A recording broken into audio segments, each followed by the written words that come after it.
নারীদের ক্ষেত্রে বলি, আল্লাহ রাব্বুল আলামিন সূরা নূরে বলেছেন, ওয়ালা ইয়াদরিবনা বিআরজুলিহিন্না লিইউলামা মা ইউখফিনা মিন জিনাতিহিন্না।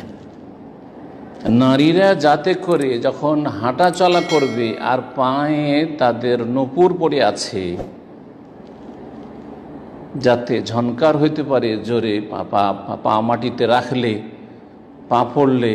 আল্লাহ বলছে ওয়ালা ইয়াদরিবনা বিআরজুলিহিন্না, এই অলংকার পায়ে পড়ে যেন মহিলারা নিজের পা মাটিতে না আঘাত করে, মারে, মানে ধপ ধপ করে না হাঁটে। লিইউলামা মা ইউখফিনা মিন জিনাতিহিন্না, কেন এরকমটা করবে না? যাতে করে জানতে পারে পুরুষরা, জানা যেতে পারে, মানে পুরুষরা বুঝতে পারে যে মা ইউখফিনা মিন জিনাতিহিন্না, পায়ে, কাপড়ের তলায়, টাকনার ওপরে যে জিনত, অলংকার যে পরিধান করে আছে, সেটা যাতে বুঝতে না পারে, ঝনকার না শুনতে পায়। এই ঝনকার শোনাটা বেগানা পুরুষের জন্য হারাম, এটা হচ্ছে হারাম। আর জায়েজ কোনটি?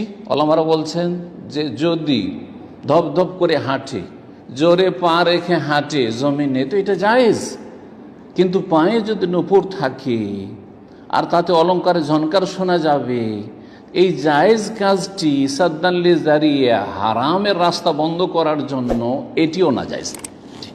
আল্লাহ যখন নিষেধ করবে ওয়ালা ইয়াদরিবনা বিআরজুলিহিন্না, পা মারবে না, জোরে পা দিয়ে আঘাত করবে না মহিলারা যদি পায়ে অলংকার থাকে।